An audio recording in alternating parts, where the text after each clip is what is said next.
Hello guys, कैसे हैं आप लोग। वेलकम टू माय स्वाध्याय ट्यूटोरियल्स। अभी हम लोग आज बात करेंगे वर्ल्ड वाइड वेब के बारे में, डब्ल्यू पॉलिसी के बारे में। क्योंकि अभी हम सिक्योरिटी पॉलिसी के बारे में डिस्कस कर रहे हैं, तो हमारे लिए वर्ल्ड वाइड वेब पॉलिसी या डब्ल्यू पॉलिसी के बारे में भी डिस्कस करना ज़रूरी है। तो वर्ल्ड वाइड वेब पॉलिसी ये कहती है कि जो आप कोई भी पेज क्रिएट करते हो, कोई वेबसाइट क्रिएट करते हो, डेवलप करते हो, तो उस डेवलपमेंट में जो कंटेंट होते हैं वो कैसे होने चाहिए, उसका लिंक कैसा होना चाहिए, है ना। और नेम एंड कॉन्टैक्ट इन्फॉर्मेशन क्या होने चाहिए। मतलब जो नेम एंड कॉन्टैक्ट इन्फॉर्मेशन आप दिए रहे हो उसमें कोई रिस्पॉन्सिबल पर्सन होना चाहिए, जिससे जो अपनी जिम्मेदारियों के लिए रिस्पॉन्सिबल हो। अब ऐसा नहीं है कि आपने उसमें अपने वेबसाइट में अपने प्यून का नंबर डाल दिया, तो कंपनी के प्यून का नंबर डाल दिया, तो कंपनी का प्यून तो किसी भी तरह से कंपनी में काम किए जाने वाले किसी भी काम के लिए रिस्पॉन्सिबल तो हो ही नहीं सकता, उसका काम तो डिफरेंट है। तो रिस्पॉन्सिबल लोग होने चाहिए, ठीक है।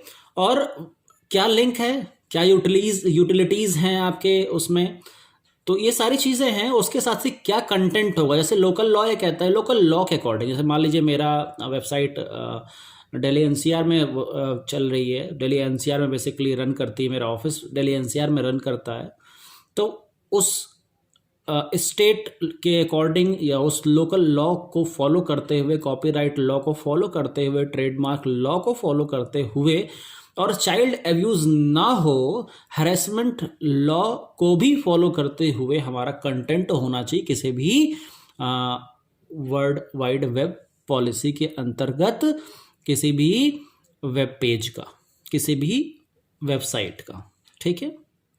और द साइट में contain link to a website not administered और managed by the organisation. The organization does not review, control or takes responsibility for the contents of linked site। अब मान लीजिए, देखिए जो लिंकिंग करते हैं, है ना, जो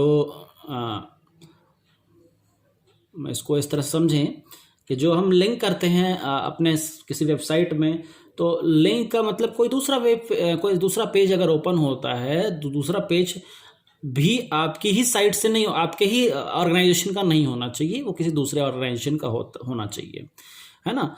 और वेबसाइट में कभी भी कोई ऐसा मतलब आप इसको मतलब जो भी चीज़ें हैं वेबसाइट पे, जो कंटेंट हैं, वो चाइल्ड अब्यूजिव नहीं होना चाहिए, है ना। अगर चाइल्ड अब्यूजिव है, इसका मतलब चाइल्ड अब्यूज लॉ के अगेंस्ट है, और फिर इस पर आपके खिलाफ कार्रवाई की जा सकती है।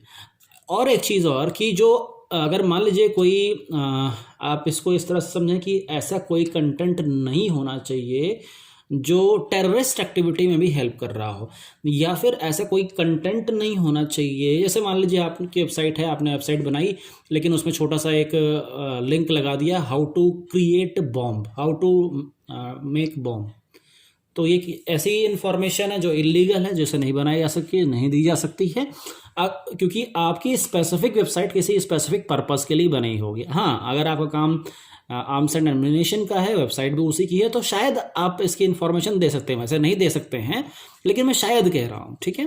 तो अनऑथराइज्ड एक्सेस भी नहीं देना है कंप्यूटर सिस्टम को, आपकी किसी भी तरह के प्रॉक्सी सर्वर यूज़ करके, है ना।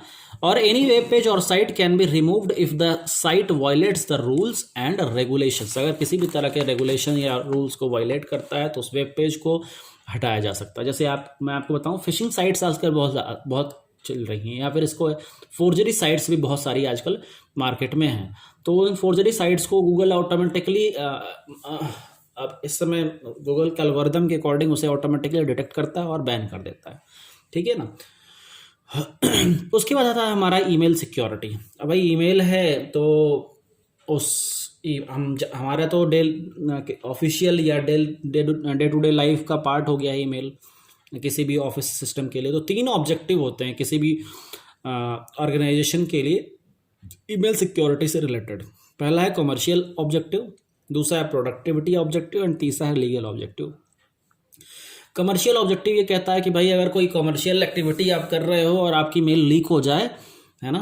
तो इसका मतलब यह है कि उस कमर्शियल कंपनी को कहीं ना कहीं उस लीक हुए ईमेल के अकॉर्डिंग, या ईमेल लीक हुए ईमेल की वजह से कुछ ना कुछ लॉस बियर करना पड़ सकता है। ठीक है। दूसरा अभी प्रोडक्टिविटी ऑब्जेक्टिव, वो भी कमर्शियल ऑब्जेक्टिव की तरह ही है। अब ऐसा भी हो सकता है कि आपके पास जो मेल्स आ रही हैं या मेल आप भेज रहे हो वो मिसअंडरस्टैंडिंग क्रिएट कर रही हो, है ना। या फिर जैसे मान लीजिए कि भाई आपके पास फॉल्स मेल आ गई कि डिमांड बहुत ज़्यादा हो गई है मार्केट में आपके प्रोडक्ट की, और आपने उसका मतलब प्रोडक्टिविटी इंक्रीज़ कर दी, लेकिन एक्चुअल में ऐसा नहीं था। तो क्या होगा, ये प्रोडक्टिविटी या ऑब्जेक्टिव है, ऐसा नहीं होना चाहिए। इस तरह के मेल्स पर भी बहुत ध्यान से देखना चाहिए। फिर है लीगल ऑब्जेक्टिव। लीगल ऑब्जेक्टिव का मतलब जो रिलायबिलिटी होती है, ठीक है, मतलब रिलायबिलिटी मतलब एम्प्लॉयज़ की, उसको मिनिमाइज करने के लिए लीगल एविडेंस, लेवल अवॉइडेंस की ज़रूरत होती है। ठीक है। This policy show that company had warned employees of inappropriate email use.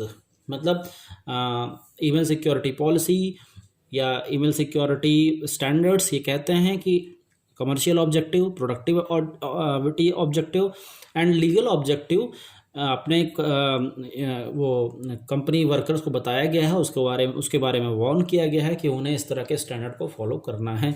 ये हमारा ईमेल सिक्योरिटी पॉलिसी है। उसके बाद आता है corporate policy review process. Review का मतलब ये है कि समय समय पर आपको अपने स्टैंडर्ड्स को रिव्यू करने की ज़रूरत है। अगर आप रिव्यू नहीं करते हैं तो इसका मतलब ये हुआ कि कहीं ना कहीं आपकी सिक्योरिटी हैम्पर हो सकती है किसी एक स्टेट पर। जैसे मैं आपको बहुत छोटा सा एग्जांपल बताता हूँ कि जो एंटीवायरस है वो अपने आप को डेली बेसिस पर अपडेट करता रहता है। डेली बेसिस पर अपडेट इसलिए करता है ना, क्योंकि बहुत सारे ऐसे वायरस रोज़ डेली हर दिन अपडेट होते रहते हैं, नए नए वायरस मार्केट में आते रहते हैं। तो उन वायरस को समझना, ढूंढना और उसे बैन करना एंटीवायरस का काम होता है। और अगर डेली अपडेट नहीं करेगा अपने आप को तो फिर प्रॉब्लम होगी, क्योंकि फिर प्रॉब्लम क्या है कि वो उस तरह के नए वायरस को आइडेंटिफाई नहीं कर पाएगा। ठीक है ना। तो रिव्यू पॉलिसी में बेसिकली यही सब चीज़ें आती है कि सबसे पहला है identifying assets and vulnerabilities to known threats. Identify करना नोन थ्रेट्स को, जो मैंने पहले बता दिया। दूसरा है identifying lightly attacked methods, tools and techniques. भाई कुछ बहुत हार्ड मेथड्स होते हैं, कुछ बहुत लाइट मेथड्स होते हैं मतलब अटैक करने का। ठीक है ना। तो उसे भी आइडेंटिफाई करना ज़रूरी है। ऐसा नहीं कि मतलब ऐसा कोई लाइटली मेथड हो तो हम उसे इग्नोर कर दें, ऐसा नहीं है। तीसरा है हमारा establish proactive and reactive strategies. Proactive and reactive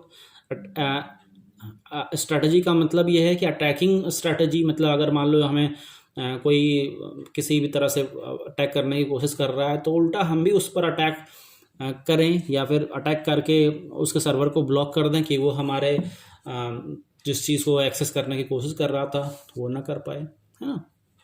तो इस तरह से हम अपने किसी भी ऑर्गेनाइजेशन को में रिव्यू करते रहना चाहिए। यही हमारा रिव्यू पॉलिसी है। Thank you so much.